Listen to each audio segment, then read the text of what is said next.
আপনারা অনেকেই জানেন যে ডেঙ্গুর জন্য কিন্তু platelet, NS1 antigen, dengue IgM এইসব বিভিন্ন ধরনের টেস্ট কিন্তু করা হয়। কিন্তু ডেঙ্গু ডায়াগনোসিসের জন্য এইসব টেস্টের কি গুরুত্ব আছে? এইসব টেস্ট যদি করাতেই হয় সেক্ষেত্রে কোন সময় কোন টেস্ট করানোর প্রয়োজন আছে? তো এইসব বিষয়ে যদি আপনার মনে কোনো প্রশ্ন থাকে তাহলে এই ভিডিওটি আপনি শেষ পর্যন্ত দেখতে থাকুন, কারণ আজকের ভিডিওতে ডেঙ্গুর ডায়াগনোসিসের জন্য অত্যাবশ্যক যে টেস্টগুলি আছে সেই টেস্টগুলি নিয়েই আমি কথা বলবো। তো ভিডিওটি আপনি শেষ পর্যন্ত দেখতে থাকুন।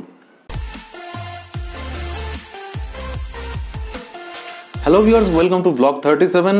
আপনারা দেখছেন doctor on YouTube. Myself doctor Joydeb. I am a consultant pathologist and general physician. আমার এই চ্যানেলে আমি সবসময় চেষ্টা করি আপনাদের স্বাস্থ্য সংক্রান্ত বিভিন্ন সমস্যার কথা অতি সহজে এক্সপ্লেন করার।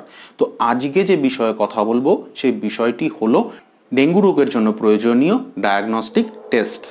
কিন্তু আজকের ভিডিও শুরু করার আগে একটা বিষয় একটু জাস্ট মনে করিয়ে দিতে চাই। আপনি যদি এখনো আমাদের চ্যানেলটি সাবস্ক্রাইব না করে থাকেন তাহলে আপনার মোবাইল স্ক্রিনের ঠিক নিচে যে লাল রঙের সাবস্ক্রাইব বাটনটি আছে সেটি এখনই প্রেস করুন।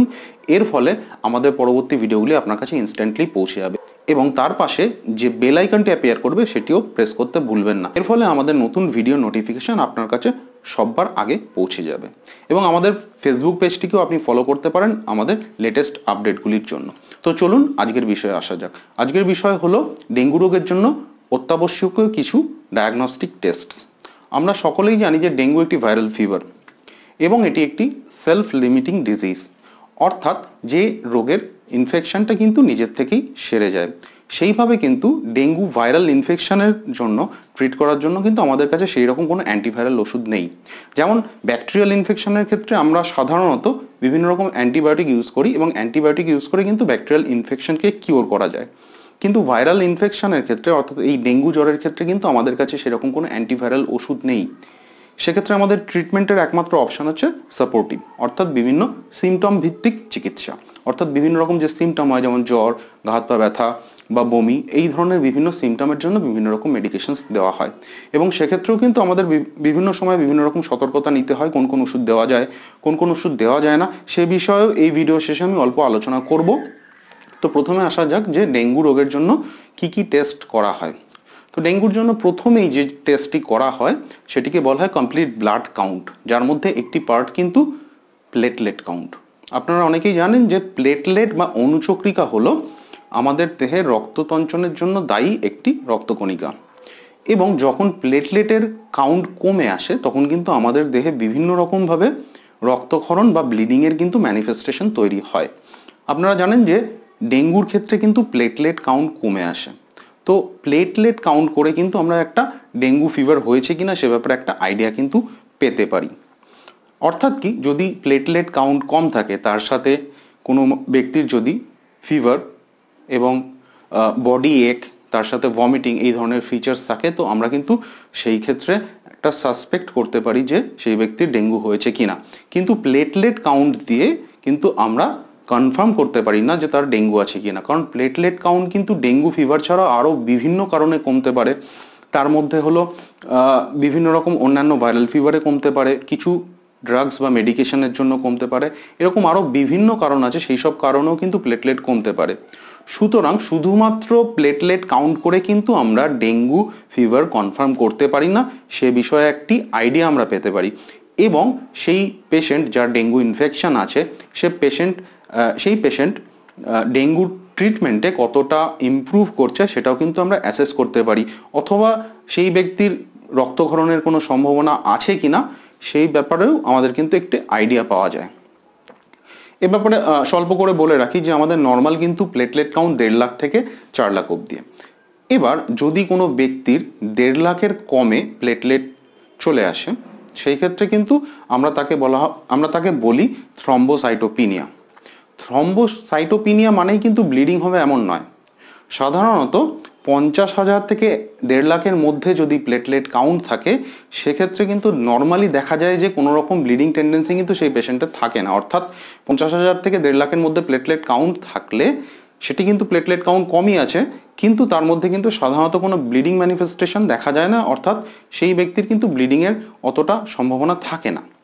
কিন্তু 20,000 থেকে 50,000-এর মধ্যে যখন প্লেটলেট কাউন্ট চলে আসে তখন কিন্তু সেই ব্যক্তির ব্লিডিংয়ের সম্ভাবনা তৈরি হয় এবং সামান্য কোনো চোট আঘাতে ব্লিডিং হতে পারে, অথবা মহিলাদের পিরিয়ডের সময় এক্সেসিভ ব্লিডিং হতে পারে।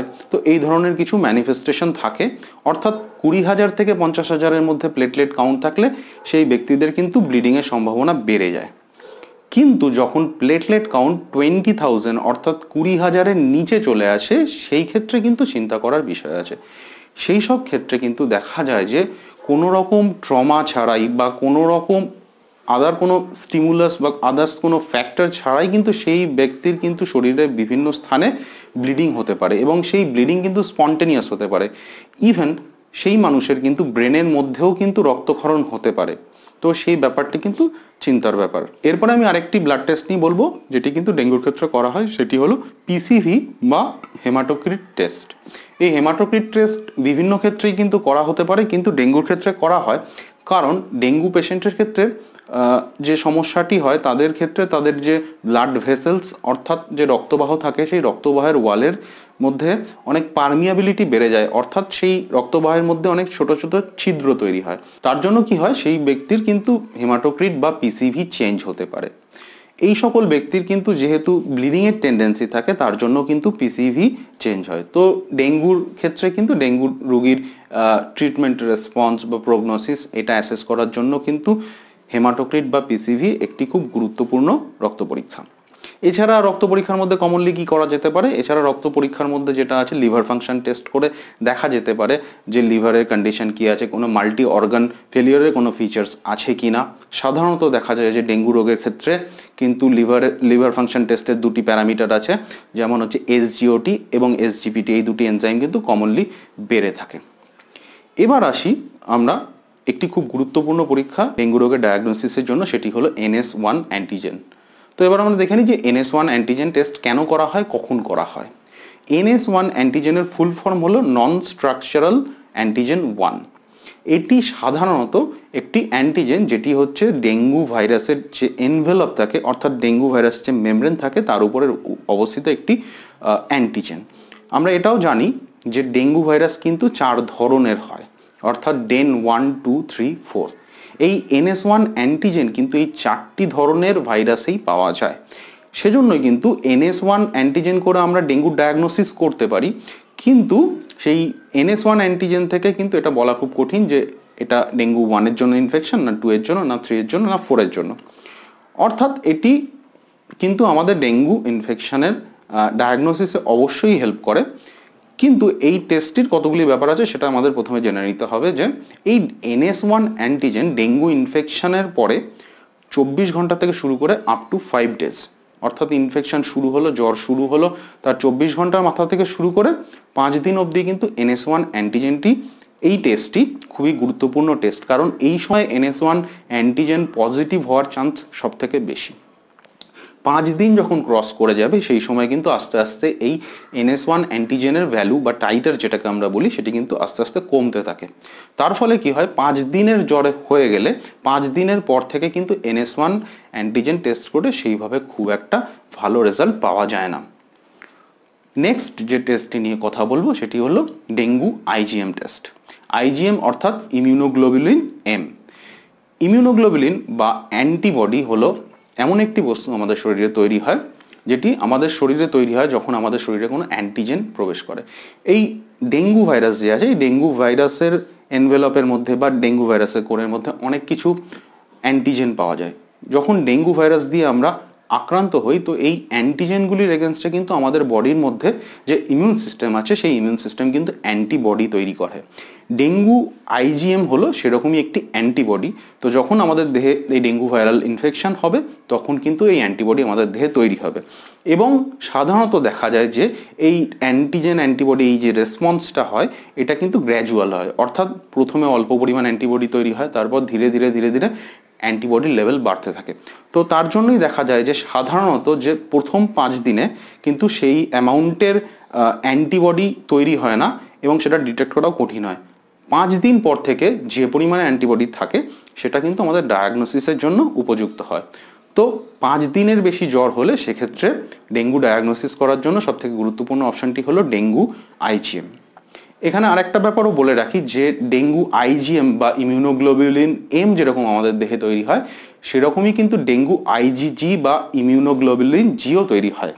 কিন্তু সেই টেস্টটির সমস্যা হচ্ছে যে ডেঙ্গু আইজিজি সাধারণত একটা ডেঙ্গু ইনফেকশনের 2 সপ্তাহ পর থেকে এই আইজিজি লেভেল বাড়তে থাকে, এবং 2 সপ্তাহ পরে টেস্ট করার অর্থ এটাই হচ্ছে যে সেই ইনফেকশনটি ধরে নিতে হবে যে তার 2 সপ্তাহ আগে হয়েছে। অর্থাৎ প্রম্পট ডায়াগনোসিসের জন্য আইজিজির কিন্তু অতটা রোল নেই। আইজিজি পজিটিভ হলে আমরা এটা বুঝতে পারি যে সেই ব্যক্তির 2 সপ্তাহ পূর্বে বা তার আগে কোনো ডেঙ্গুর ইনফেকশন হয়েছে, কিন্তু তার রিসেন্ট যে জ্বর বা ফিভারটি চলছে সেটি কিন্তু সেই ডেঙ্গু ভাইরাসের জন্য নয়। এখানে একটা ব্যাপার একটু ক্লিয়ার করে দিতে চাই, এতক্ষণ আমি যে বললাম যে প্রথম 5 দিনের মধ্যে NS1 অ্যান্টিজেন টেস্ট করা হয়, 5 দিন ক্রস করে গেলে আইজিএম টেস্ট করা হয়ে থাকে, কিন্তু অনেক ক্ষেত্রেই দেখা যায় যে অনেক ক্ষেত্রেই ডক্টর কিন্তু NS1 এবং আইজিএম টেস্ট একসাথে প্রেসক্রাইব করেন। তো আপনার মনে প্রশ্ন জাগতে পারে যে কেন আমার 5 দিনের কমে ফিভার হলে সেক্ষেত্রে NS1 করা উচিত, 5 দিনের বেশি ফিভার হলে সেক্ষেত্রে আমাদের আইজিএম করা উচিত, কিন্তু দুটো টেস্ট একসাথে কেন করানো হচ্ছে? এটার কারণ হলো যে সাধারণত দেখা যায় যে অনেক ক্ষেত্রেই আমরা যখন পেশেন্টের কাছে হিস্ট্রি নিই তো সেই ক্ষেত্রে না খুব ক্লিয়ার কাট একটা হিস্ট্রি পাওয়া যায় না। অনেকেরই হয়তো সামান্য জ্বর থাকে, সেটাকে সে জ্বর বলে বুঝতে পারেন না। হ্যাঁ, তো সেক্ষেত্রে এই 5 দিনের জ্বর আছে ঠিক 5 দিনের কম না 5 দিনের বেশি অনেক ক্ষেত্রে কিন্তু পেশেন্ট সেইভাবে শিওরলি বলতে পারে না। তো সেই জন্য আমাদের একদম পুরোপুরি কনফার্ম হওয়ার জন্যই কিন্তু অনেক ক্ষেত্রে NS1 এর সাথে আইজিএমও টেস্ট করানো হয়। তো এরপরে যে টেস্টটি নিয়ে কথা বলবো সেটি হলো PCR। এটি কিন্তু ডেঙ্গুর একটি খুব কনফার্মেটরি টেস্ট। এই টেস্টের মাধ্যমে ডেঙ্গু ভাইরাসের যে জেনেটিক মেটেরিয়াল আছে সেটিকে ডিটেক্ট করা হয়। অনেক ক্ষেত্রেই কিন্তু আইজিএম বা NS1 করে সেক্ষেত্রে পজিটিভ রেজাল্ট কিন্তু পাওয়া যায় না, এবং সেক্ষেত্রে ডাউটফুল রেজাল্ট যখন আমরা পাই তখন কিন্তু PCR করানোর প্রয়োজন হতে পারে। আদারওয়াইজ কিন্তু রুটিনলি এই ডেঙ্গু PCR কিন্তু নর্মালি করানো হয় না, খুব ডাউটফুল কিছু ক্ষেত্রে করানো হতে পারে, এবং সাধারণত PCR কিন্তু রিসার্চ পারপাসেই বেশি ইউজ হয়। আর একটি টেস্ট আছে যেটিও খুব কম ইউজড হয় ডেঙ্গুর ক্ষেত্রে, সেটি হলো ডেঙ্গু ভাইরাল কালচার। এটিও সাধারণত কিন্তু বিভিন্ন রিসার্চ পারপাসেই ইউজ করা হয়। তো এতক্ষণে আমরা জানলাম যে ডেঙ্গুর ক্ষেত্রে কোন কোন টেস্ট করানো হয়, কোন টেস্টটি কখন করানো উচিত, এবং যখন কম্বিনেশন অফ টেস্ট করানো হচ্ছে কেন করানো হচ্ছে। এরপরে আমরা অল্প করে জেনে নেব যে ট্রিটমেন্টে কি কি অপশান আছে। আমরা আমাদের এর আগের ভিডিওতে কিন্তু ডেঙ্গুর ডায়াগনোসিস নিয়ে অর্থাৎ ডেঙ্গুর ডিজিজের বিভিন্ন ফিচার্স নিয়ে কিন্তু আমরা আলোচনা করেছি, যে কোন কোন ফিচার্স থাকলে সেক্ষেত্রে ডেঙ্গু সাসপিশন থাকে। তো সেই ভিডিওটি যদি এখনো দেখে না থাকেন তাহলে আপনার মোবাইল স্ক্রিনের ঠিক উপরে যে লিঙ্কটি অ্যাপিয়ার করছে এই লিঙ্কে ক্লিক করে আপনি সেই ভিডিওটি দেখে নিতে পারেন। তো এবার শর্টে বলবো যে ডেঙ্গুর ট্রিটমেন্ট কি কি অপশান আছে। আমি প্রথমেই বলেছি ভিডিও শুরুতে যে ডেঙ্গু কিন্তু একটি সেলফ লিমিটিং ডিজিজ, অর্থাৎ সেই ক্ষেত্রে ডেঙ্গুর ইনফেকশন কিন্তু একটা সময় পরে 5-7 দিন বা 10 দিন তারপরে নিজের থেকেই কিন্তু এই ইনফেকশন কমে আসবে। কিন্তু যতক্ষণ না ইনফেকশন কমছে ততক্ষণ আমাদের হাতে যে অপশানটি আছে সেটি হলো সাপোর্টিভ ট্রিটমেন্ট, অর্থাৎ যে বিভিন্ন রকম ম্যানিফেস্টেশন থাকে, ফিভার, বডি এক, ভমিটিং, এইসব যে ফিচার্স থাকে, বা তার সাথে যদি ডিহাইড্রেশন থাকে সেই সব, তো সেই জিনিসগুলো আমাকে ম্যানেজ করতে হয়। তো আপনি আপনার দিক থেকে কি কি সতর্কতা নিতে পারেন ডেঙ্গু ট্রিটমেন্ট চলাকালীন? সব থেকে ইম্পর্টেন্ট যে ব্যাপারটি হলো সেটি হলো যে আপনাকে যে যে মেডিসিন প্রেসক্রাইব করা হবে আপনি সেই সকল মেডিসিনই নেবেন। সাধারণত দেখা যায় যে ডেঙ্গু ফিভারের সময় অতিরিক্ত বডি এক বা গা হাত পা ব্যথা হয়, জয়েন্টে পেন হয়। তো স্বাভাবিকভাবেই অনেকেই কিন্তু পেন কিলার জাতীয় ওষুধ ভুল করে খেয়ে ফেলেন। তো এটি কিন্তু ডেঙ্গু ফিভারের ক্ষেত্রে একদমই খাওয়া যাবে না, কারণ পেন কিলার জাতীয় ওষুধ কিন্তু প্লেটলেট কাউন্ট কমিয়ে দেয়, এবং আমরা যেহেতু জানি যে ডেঙ্গুর ক্ষেত্রে প্লেটলেট কাউন্ট এমনিতেই কমতে থাকে, তো সেই ক্ষেত্রে কিন্তু হঠাৎ করে পেশেন্টের ব্লিডিং শুরু হয়ে যেতে পারে। সেজন্য কখনোই ডেঙ্গু ফিভারের সময় কোনো রকম পেন কিলার জাতীয় ওষুধ একদমই খাবেন না। দ্বিতীয়ত, যে ডেঙ্গু ফিভারের ক্ষেত্রে আমরা জানি যে ডিহাইড্রেশন হয়, অর্থাৎ শরীর থেকে কিন্তু অতিরিক্ত জল বেরিয়ে যায়। তো সেই ব্যাপারটা আমাদের খেয়াল রাখতে হবে। আমরা যখন পেশেন্ট যখন ঘরে থাকবে তো সেখানে অতিরিক্ত জল খেতে হবে, বেশি করে জল খেতে হবে সারাদিন ধরে, যাতে তার ডিহাইড্রেশন ডেভেলপ না করতে পারে। এবং যেহেতু ডেঙ্গুর সময় অতিরিক্ত ভমিটিং হয় এবং তার পেশেন্টের খিদে কমে যায়, তো তার ফলে স্বাভাবিকভাবে পেশেন্ট কিন্তু খুব একটা খাবার খেতে পারে না বা জলও খেতে পারে না। এবং যদি এরকম কন্ডিশন আসে যে পেশেন্ট একদমই জল নিতে পারছে না বা কোনো রকম খাবার নিতে পারছে না, তখন কিন্তু অবশ্যই তাকে হসপিটালে নিয়ে যাওয়া উচিত। দরকার হলে তাকে কিন্তু স্যালাইন দেওয়ার প্রয়োজন আসতে পারে। এছাড়া আমাদের কি কি ব্যাপার খেয়াল রাখতে হবে? এছাড়া আমাদের খেয়াল রাখতে হবে যে ডেঙ্গুর কোনো হেমারেজিক ম্যানিফেস্টেশন অর্থাৎ রক্তক্ষরণজনিত কোনো সাইন সিমটম অ্যাপিয়ার করেছে কিনা, অর্থাৎ তার দাঁত থেকে, মাড়ি থেকে বা তার নাক থেকে বা শরীরের কোনো অংশ থেকে যদি কোনো রক্তক্ষরণ হয়, অথবা তার চামড়ার নিচে লাল লাল দাগ হয়েছে, অথবা কোনো কালচে দাগ পড়েছে, যদি সেরকম কোনো ম্যানিফেস্টেশন থাকে তাহলে অবশ্যই কিন্তু ডক্টরের পরামর্শ নেওয়া উচিত। তো আজকের ভিডিওতে আমরা জানলাম যে ডেঙ্গু রোগের জন্য কি কি টেস্ট করানো হয়, কোন টেস্টটি কখন অত্যাবশ্যকীয়, আর যদি কোনো কম্বিনেশন অফ টেস্ট করানো হয় অর্থাৎ মাল্টিপল টেস্ট করানো হয় তো সেটি কেন করানো হয় সে ব্যাপারেও আমরা জানলাম। এবং ডেঙ্গুর ট্রিটমেন্ট অ্যাসেসমেন্ট বা ট্রিটমেন্ট রেসপন্স অ্যাসেসমেন্ট বোঝার জন্য বা ডেঙ্গুর প্রগনোসিস বোঝার জন্য কিন্তু আমরা বিভিন্ন রকম টেস্ট করে থাকি। তো আজকের ভিডিওতে এইটুকুই থাক। আপনার যদি কোনো স্বাস্থ্য সংক্রান্ত কোনো প্রশ্ন থাকে তো প্রশ্নটি নিচের কমেন্ট সেকশনে অবশ্যই পোস্ট করবেন। আমি চেষ্টা করবো আমাদের পরবর্তী কোনো ব্লগে আপনার সমস্যা নিয়ে আলোচনা করার। Till then, stay fit, be healthy. Thank you.